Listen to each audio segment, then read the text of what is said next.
म्हणजे तुम्ही आम्ही सारे जना पोट आहे तोंड आहे जीभ आहे सोस आहे चमचमीत गाड्याचा ते आम्ही सारे खवय्ये आम्ही सारे खवय्ये सारे खवय्ये आम्ही सारे खवय्ये एकमेका शिकवित नवे काही बनवावे किती किती चोचले ते जिभेचे हे पुरवावे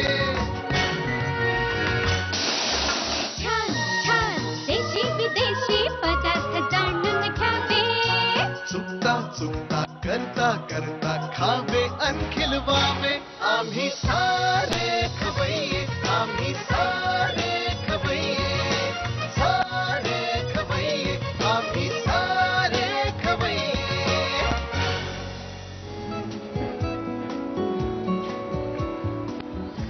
नमस्कार. रामदेव स्ट्रॉंग हिंग प्रस्तुत आम्ही सारे खवय्येमध्ये मी शेफ पराग कांदेरे तुमचं स्वागत करतो. दिवाळी जवळ येते आणि आय एम शुअर की तुमच्या सगळ्यांकडे धांदल उडाली असेल की आता नवीन नवीन कपडे घ्यायला जायचं आहे, शॉपिंग करायचं आहे, दागिने घ्यायचे आहेत आणि सगळ्यात मजा येते ते म्हणजे फराळाचे पदार्थ करण्याची. कारण कसं असतं की घरातली जी बाई असते तर तिला एकटीला हे सगळे फराळाचे पदार्थ एकटी करणं जमत नाही. मग तिचे असिस्टंट्स, आता आमच्या घरातलं उदाहरण घ्या. लहानपणी माझ्या आईला 3 असिस्टंट्स, आमचे वडील, मी आणि माझी धाकटी बहीण.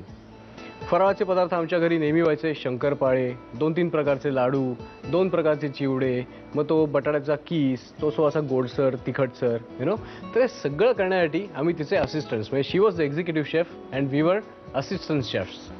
आता कसं व्हायचं की बाबा लाडू वळटा 1-2 लाडू खाऊन टाकायचे किंवा मला जर चकलीचं पीठ जर मळायला दिलेलं असेल तर त्यात मी काहीतरी चूक करायचो, मग त्या चकल्या फुटायच्या, मग ते शंकरपाळ्याचा शेप नीट यायचा नाही.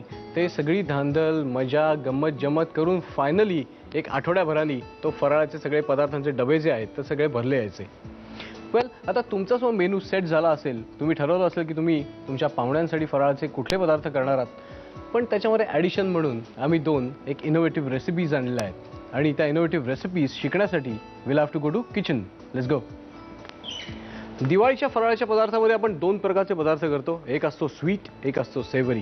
तर आता सेवरीमध्ये बरेच व्हरायटीज असतात, स्वीटमध्ये बऱ्याच व्हरायटीज असतात. अशा 2 इनोव्हेटिव्ह रेसिपीज आज आपण बघणार आहोत. त्यातली पहिली रेसिपी आहे मसुराचे फाफडे. आता त्याच्यासाठी लागणारं जे साहित्य आहे त्याची आधी ओळख करून घेऊ. इथं सांगा 2.25 वाटी आपण बेसन घेतलं आहे. मसुराची डाळ मी भिजवून त्याला मिक्सरमधनं पिसून घेतलेली आहे. सोडा बायकाप, खायचा सोडा, मोहन म्हणून साजूक तूप, बडीशेप, जिरं पूड, लवंगीची पूड, हळद आणि मीठ. आता कसं काही फाफडा युजली करतात ते बेसनाचे करतात, पण आपण त्याच्यामध्ये मसुराची पेस्ट का ॲड करतोय कारण मसुराचा जो फ्लेवर आहे तो या फाफडामध्ये फार भन्नाट लागतो. आणि युजली या फाफडा वापरून तुम्ही जे चाट्स वगैरे करता, पापडी चाट ज्याला म्हणतात, असे इलॉंगेटेड असे फाफडाज असतात. आता सगळ्यांच्या घरी तेवढ्या मोठ्या कढया नसतात, तर त्यामुळे आपण या छोट्या कढईमध्ये मावेल एवढ्या शेपचा आपण फाफडे करणार आहोत. आता आपण कृतीला सुरुवात करूयात. Let's start. या बाउलमध्ये हे जे बेसन जे आहे ते बेसन मी घेतोय. त्याच्यामध्ये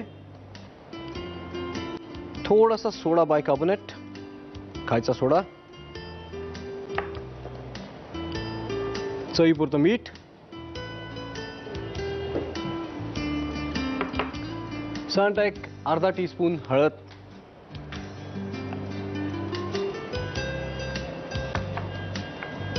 एक अर्धा टीस्पून जिरपूड,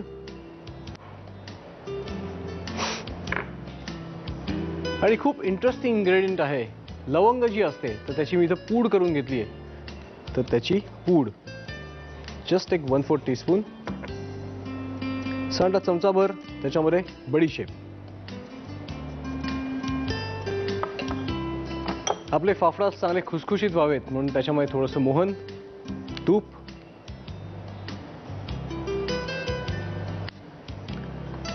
आणि ही मसुराची पेस्ट.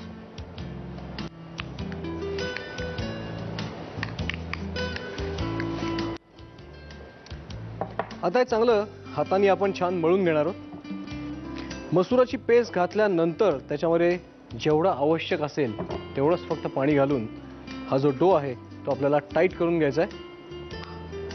हे असं छान असं क्रम्बलिंग करून घेतल्यानंतर त्याच्यामध्ये आता आपण पाणी घालून त्याला असं टाईट असं मळून घेणार आहोत. आपल्या भारतात जेवढी वेगवेगळ्या पद्धतीची पिठं वापरली जातात तर तेवढी मी बाकी कुठेही पाहिलेलं नाही आहेत. आता इंग्लंड, फ्रान्स, जर्मनी, अमेरिका या सगळ्या देशांमध्ये मी काम करून आलेलो आहे. पण तिकडं ब्रेड्स जे केले जातात तर त्या ब्रेड्समध्ये जास्तीत जास्त काय बाबा राई फ्लावर किंवा होल व्हीट फ्लावर या व्हीट फ्लावर म्हणजे मैदा, एक 3-4 प्रकारची फक्त पिठं वापरली जातात. पण आपल्याकडे मात्र पिठं वापरण्याचं प्रमाण भरपूर आहे आणि त्यातनं इंटरेस्टिंग अशा रेसिपीज असतात. तर आता आपण याच्यामध्ये पाणी घालूयात. आपण जेव्हा डाळ पकोडे करतो तर डाळ पकोडे करताना कसं आपण त्याला भिजवतो, पण ते आपण थोडंसं पातळसर भिजवतो. हा जो डो आहे तर तो आपण थोडासा टाईट भिजवायचा आहे. असं याला आपण टाईट मळून घेऊन त्याला आता आपण चांगलं 10 मिनिटं या डोला रेस्ट करणार आहोत. कारण रेस्ट केल्यामुळे काय होणार आहे की ही जी बाकीची इन्ग्रेडियंट्स आहेत तर ती बेसनाबरोबर चांगली कंबाईन होतील आणि आपल्याला लाटण्यासाठी सोपं पडेल. सो हा जो डो आपण केला आहे तर तो आपण 10 मिनिटं आपण त्याला रेस्ट करू. In the meantime take a short break. आम्ही सारे खवय्ये, आम्ही सारे खवय्ये. रामदेव स्ट्रॉंग हिंग प्रस्तुत आम्ही सारे खवय्येमध्ये आफ्टर अ शॉर्ट ब्रेक तुमच्या सगळ्यांचं स्वागत. वेल आपला डो जो आहे तो चांगला कंबाईन झाला आहे.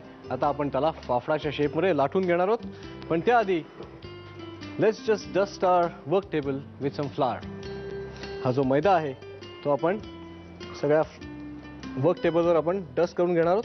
कारण आपला डो जो आहे याच्यामध्ये आपण बेसन वापरलं आहे आणि मसुराची पेस्ट वापरली असल्यामुळे थोडासा स्टिकी डो झालेला आहे. तर तो खाली चिकटू नये आणि आपले फाफडाच आपल्याला नीट लाटलेले काढता यावेत म्हणून थोडासा मैदा डस्टिंग.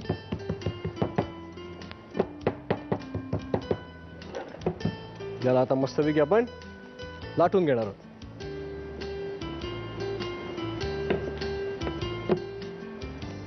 जस्ट आपण we have to make sure की याच्या खाली मैदा वगैरे सगळं चांगलं आपण स्प्रेड केलंय जेणेकरून रोल करताना आपला डो जो आहे तर तो खाली चिकटणार नाही कुठे.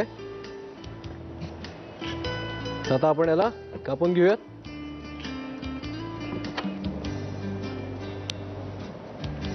आता क्वांटिटी कुकिंग बद्दल आता मी जस्ट तुम्हाला सांगितलं की फरसाण मॅन्युफॅक्चरर्सकडे बऱ्याच टनावर सगळा फरसाण किंवा फाफडास वगैरे बनवले जातात. त्यामुळे त्यांची यंत्रणा वगैरे जी असते ती फार मोठी असते. क्रूज शिपवरचा सुद्धा माझा अनुभव थोडाफार असाच काही होता. कारण क्रूज शिपवर मी जेव्हा काम करायला गेलो तिकडची मशिनरी, तिकडचे मोठे मोठे ओव्हन बघून मी तर खूप शॉक झालेलो होतो. कारण आम्हाला कॉलेजमध्ये जो ओव्हन होता तो छोटासा 3 डेक ओव्हन होता ज्याच्यामध्ये आम्ही रेग्युलरली आमची प्रॅक्टिकल्स करायचो.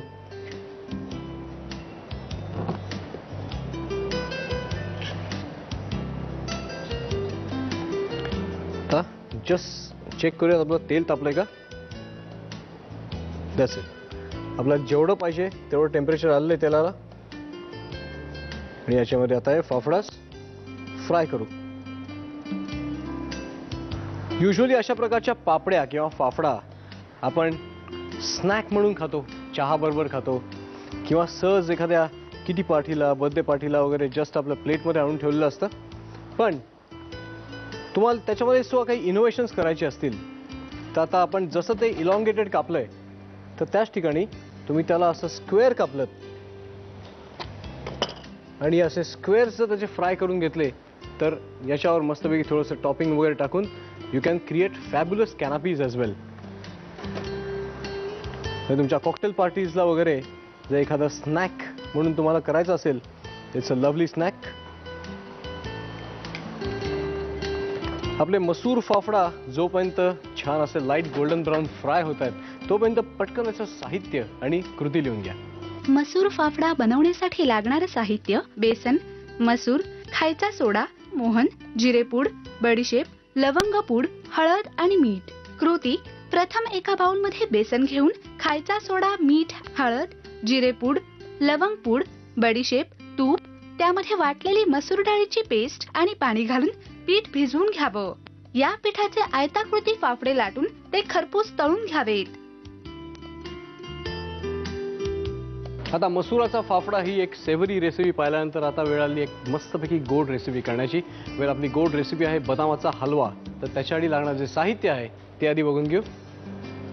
इथं मी घेतली साखर, बदामाचं दूध, साधं म्हशीचं दूध, रवा, ब्लांच केलेले बदाम, साजूक तूप, वेलची पूड आणि इथं न ब्लांच केलेले जे बदाम आहेत तर त्याचे मी काप करून घेतलेत, ज्याचा आपण नुगा म्हणजे चिक्कीसारखं करून घेणार आहोत गार्निशसाठी. म्हणजे हलव्याबरोबर एक क्रंची आणि क्रिस्पी असं एक टेक्स्चर सुद्धा येईल.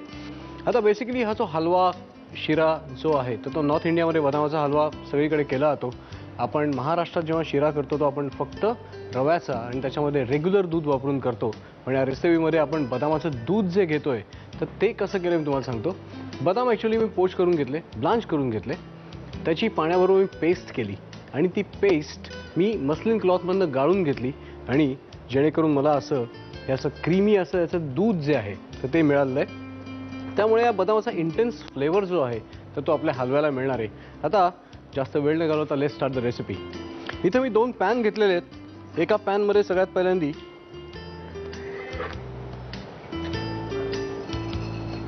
थोडीशी साखर आणि साखरेबरोबर थोडंसं तूप, जेणेकरून कॅरमलाइज करून त्याची आपल्याला टॉफी करता येईल आणि त्याच्यामध्ये आपल्याला आपले जे बदामाचे काप आहेत तर ते आपल्याला टॉस करता येतील. इन द मीन टाइम आपण काय करणार आहोत, हे जे ब्लांच केलेले ऑलमंड्स आहेत तर त्याचे आपण स्लायसेस कापून घेणार आहोत. पण एकीकडे या दुसऱ्या पॅनमध्ये आपण हे जे साजूक तूप आहे त्याच्यावर आपला रवा जो आहे तो मस्तपैकी खरपूस भाजून घेऊयात.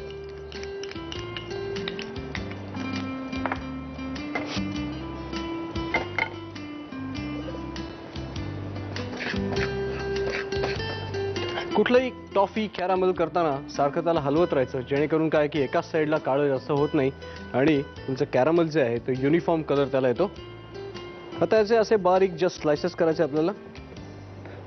ब्लांच केल्यामुळे स्लायसेस करायला अतिशय सोपं होतं.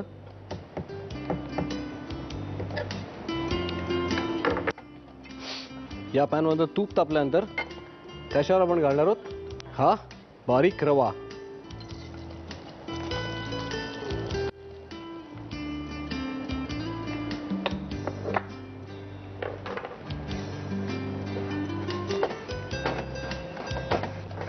तो असा याच्यावर मिक्स करून रव्याचा कलर चेंज होईस्तोपर्यंत त्याला आपण छान खरपूस भाजून घेणार आहोत.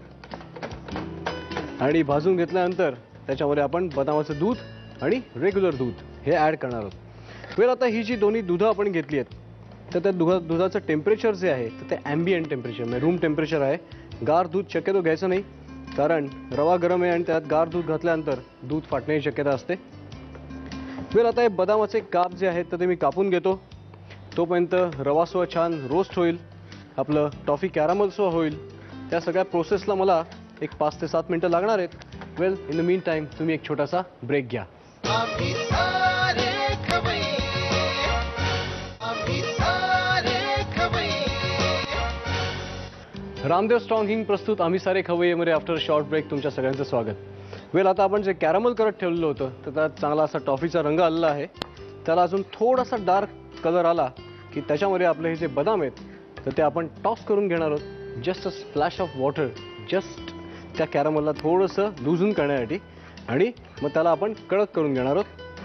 कारण जसं जसं त्याचं टेम्परेचर कमी कमी होत जातं तसं तसं बदामावरचं कोटिंग जे आहे तर ते कडक व्हायला लागतं. एकीकडे आपला हा जो रवा आहे तो छान भाजला जातोय. आता त्याचा कलर तुम्ही बघताय की थोडासा चेंज झालेला आहे. तर याच्यामध्ये आता हे जे बदाम आहेत तर ते आपण ॲड करू.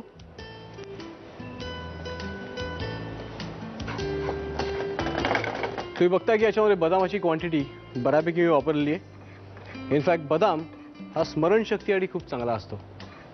आणि इथं जे बदामाचं दूध आपण वापरलं आहे तर ते थंडाईमध्ये वापरतात, डिझर्ट्समध्ये वापरतात, पुडिंग्समध्ये वापरतात. आता हे जे मिल्क आहे ते आपण या रव्याला ॲड करणार आहोत. ते ॲड केल्यानंतर साखर, जेवढी गोडी तुम्हाला आवडत असेल त्याप्रमाणे याच्यामध्ये साखर ॲड करायची. लवली.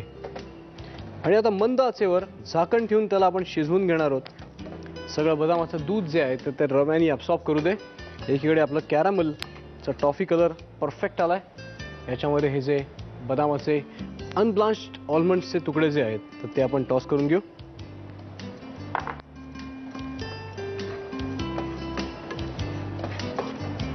आणि याच्यामध्ये आपण जस्ट देणार just a tiny bit of splash of water, जेणेकरून त्याचे कॅरामल जे आहे ते थोडंसं लूजन होईल.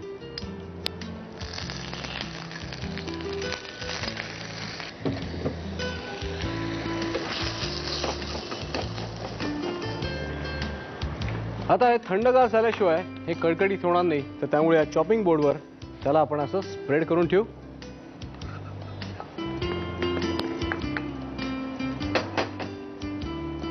शक्यतो त्यातली जी हीट आहे ती असं सारखं त्याला स्टर करून मॅक्झिमम हीट त्याची रिड्यूस करायची, जेणेकरून हे जे कॅरामल जे आहे it will not cook further, म्हणजे त्याचं टेम्परेचर जे आहे तर ते जास्त वाढणार नाही आणि कुकिंग त्याचं थांबेल.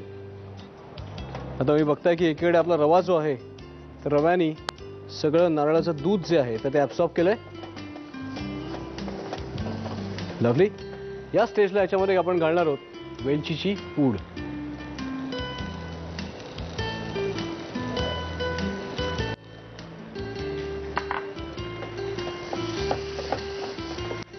आता साखर मी जेव्हा जेव्हा घालतो तेव्हा पहिल्यांदा त्या गोड पदार्थाची चव घेतो आणि अंदाज घेतो की कितपत गोड झालंय, आणि त्याच्यानंतर जर कमी असेल तर घालतो. पण एकदा साखर घातलेली साखर तुम्हाला त्याला काढता येत नाही, so you have to be very careful with sugar.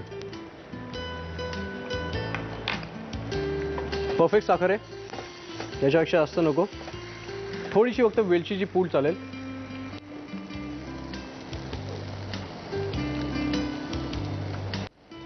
आणि याला आता आपण फायनली त्याच्यामध्ये थोडासा क्रीमी टेक्स्चर देणार आहोत हे रेग्युलर म्हशीचं दूध वापरून.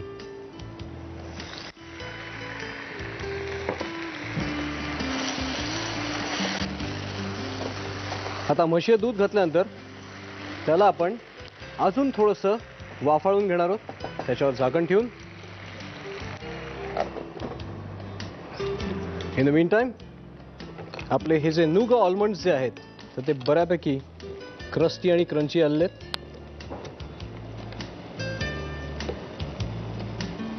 ते आपण वापरणार आहोत गार्निशसाठी.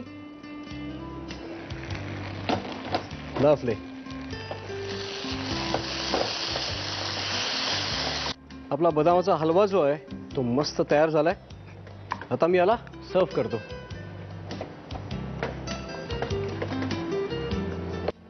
प्लेटमध्ये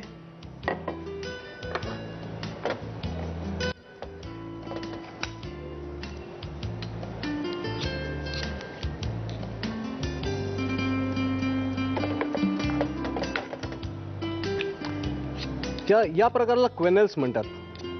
म्हणजे आता वेस्टर्न कुकिंगमध्ये या प्रकाराने गार्निश बऱ्यापैकी केलं जातं. स्पेशली स्टिकी राईस असेल किंवा मॅश पोटॅटो असेल तर तो असा याला शेप देऊन सर्व केला जातो. लवली. आणि याच्यावर मग हे जे क्रस्टी जे ऑलमंड्स आहेत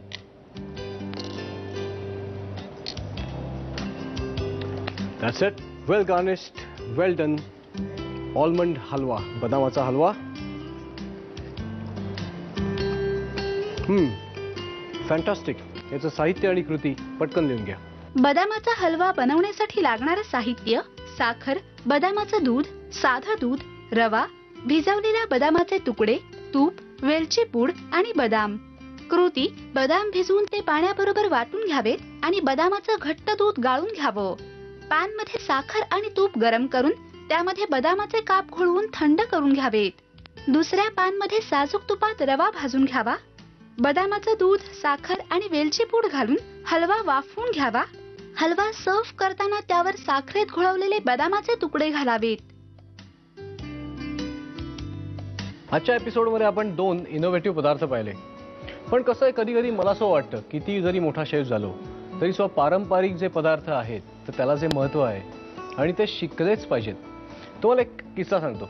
म्हणजे आता माझं कॉलेज झालं, त्याच्यानंतर मी परदेशात एक 4 वर्ष काम करून आल्यानंतर एकदा मी जेव्हा सुट्टीवर इंडियामध्ये आलेलो होतो, तेव्हा माझी आजी मला म्हणाली की फार मोठा शेफ झाला आहेस, काहीतरी आम्हाला खायला घाल. तर मी एकदा जेवण बनवलं होतं, असं वेगळा पदार्थ काहीतरी प्रकारचे पास्ता केले होते, ब्रुशेता वगैरे केले होते. तर ते सगळं खाल्लं तिने, आवडलं. पण त्याच्यानंतर ती म्हणाली की ठीक आहे, तू मोठा शेफ झाला आहेस, पण तुला पुरणाची पोळी येते का रे? मी निरुत्तर झालेलो होतो. पण तेव्हा मी ठरवलं की अरे पुरणाची पोळी सो शिकली पाहिजे, कारण मला पर्सनली पुरणाची पोळी प्रचंड आवडते. आणि सेम थिंग गोज टू फराळाचे पदार्थ ॲज वेल. आमच्या कार्यक्रमात किती जरी आम्ही इनोव्हेटिव्ह पदार्थ दाखवत असलो तरीसुद्धा मी इन्सिस्ट करतो की पारंपरिक पदार्थसुद्धा तुम्हाला शिकणं अतिशय आवश्यक आहे. वर्षातनं एकदाच आपण चकल्या करतो, वर्षातनं एकदाच आपण शंकरपाळे करतो, पण त्याच्यावर मास्टरी येणं अतिशय आवश्यक आहे आणि त्याच्यासाठी प्रॅक्टिस करणं त्याहून जास्त आवश्यक आहे. कारण कसं आहे, पारंपरिक पदार्थ ज्या पद्धतीने डिझाईन झालेले आहेत, तर तुम्ही जर त्याला नीट ऑब्झर्व केलं तर त्याला जो कलिनरी बेस जो आहे तो खूप स्ट्रॉंग आहे, की तुमच्या ह्युमन बॉडीमध्ये तर किती प्रमाणात काय काय जावं तर त्याच्यावरती रेसिपी डिझाईन केलेली आहे. It's really phenomenal. तर त्यामुळेच मी म्हणतो सांगतो की आमच्या कार्यक्रमामध्ये इनोव्हेटिव्ह पदार्थ तुम्ही ट्राय कराच. पण आता दिवाळीला 2 आठवडे आहेत, तर त्यामुळे पारंपरिक चकल्या, लाडू, शंकरपाळे याची प्रॅक्टिस करत राहा. चकल्या किती जरी चुकल्या तरी जोपर्यंत जमत नाहीत नीट तोपर्यंत करत राहा. वेल, आता पुढच्या आठवड्यात आपण भेटणार आहोत 2 मस्तपैकी हेल्दी रेसिपीज घेऊन. तोपर्यंत मस्त खा, स्वस्थ राहा. नव्या नव्या चवी धवी विसरल्या ह्या तुम्हासाठी. हवे हवे ते पंगत किस्से तुम्हाला आवडावे. खाणाऱ्याने खात रहावे,